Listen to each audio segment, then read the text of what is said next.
Mesdames et messieurs, bonjour et bienvenue sur les programmes de Ibis TV. Notre Vox Pop aujourd'hui a tendu le micro aux jeunes qui nous ont parlé du système éducatif béninois. Quelle chance le système éducatif béninois offre aux jeunes dans l'entrepreneuriat? Est-ce que le système éducatif permet aux jeunes de se lancer dans l'entrepreneuriat?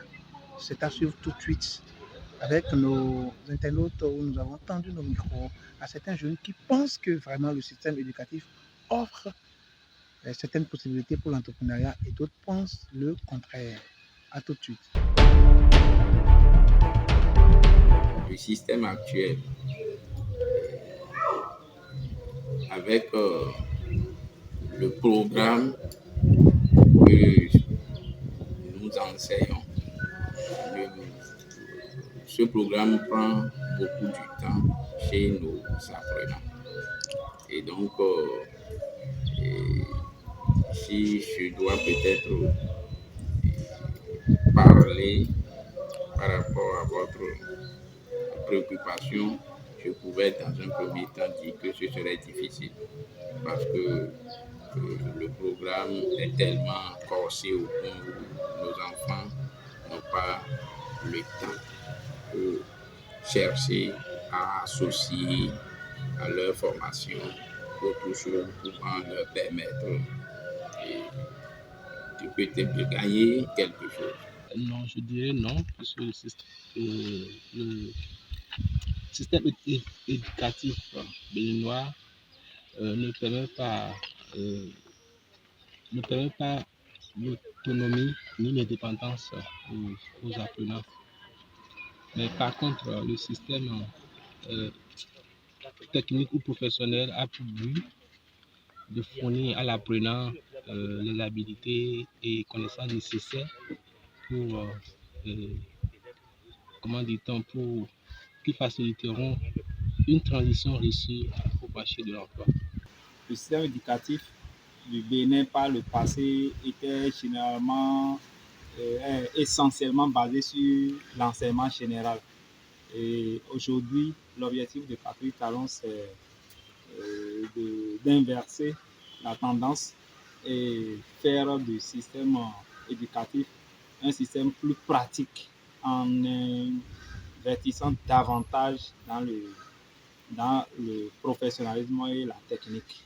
Ce qui fait que vous allez voir aujourd'hui des lycées qui sont valorisés, d'autres en construction afin de désengorger le système, l'enseignement général pour l'enseignement professionnel et technique. Monsieur Patrice Talon et son gouvernement sont en train de corriger quelque chose. D'accord. Et aujourd'hui, l'orientation est différente. Depuis 1960, on a hérité un système éducatif conçu par le colon pour nous asservir, pour travailler pour lui, nous sommes qui forment des commis. Nous sommes une forme de commis. Alors maintenant, et le système éducatif qui est là, son contenu ne cadre pas et ne cadre pas avec les réalités du marché du travail. Alors, j'ai lu beaucoup de documents, je vois tout ce qui se fait. Le gouvernement actuel veut inverser la tendance, former plus à l'autonomie et à la flexibilité, à la capacité d'innovation. Et c'est d'ailleurs, j'ai écrit un de mes premiers livres intitulé Bénin investit dans l'avenir. L'impératif d'une éducation innovante est ce que je vois qui se fait aujourd'hui par le gouvernement. Si la tendance continue, d'ici quelques années, le système éducatif béninois va être parmi les meilleurs qui forment à l'autonomie, c'est-à-dire l'innovation. Du gouvernement en place rend un peu libre le système, c'est-à-dire l'enseignement technique.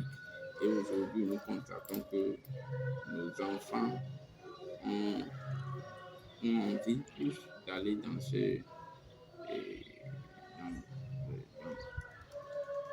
dans cette, dans cette formation parce que ça les rend plus ou moins libres et ils ont la possibilité d'associer beaucoup d'autres choses.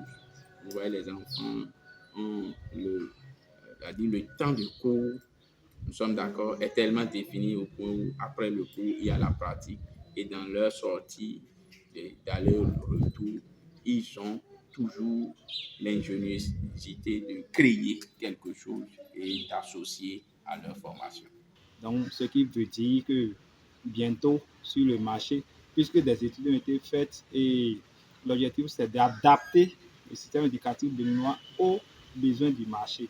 Donc, bientôt, on aura des centres de formation, des lycées qui pourront livrer sur le marché du travail des produits finis capables à même d'entreprendre et d'agir. Qui se lance vite dans sa carrière et sur le marché de l'emploi, c'est plus rassurant. Alors, quel appel vous lancez au gouvernement qui aujourd'hui fait la promotion de l'école technique? Tout ce que je peux dire, c'est de donner plus de possibilités aux apprenants d'opter pour le système éducatif professionnel et technique. Il est encouragé, l'enseignement technique est vraiment encouragé et le gouvernement est en train de mettre les bouchées doubles pour que cela puisse être à la portée de tout le monde. C'est vrai que ça demande beaucoup d'efforts, vraiment, surtout intellectuels, l'enseignement technique, parce que la base de cette formation, c'est les disciplines scientifiques.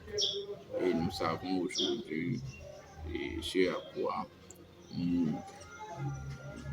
sommes confrontés quand il s'agit de l'enseignement des mathématiques et des sciences physiques.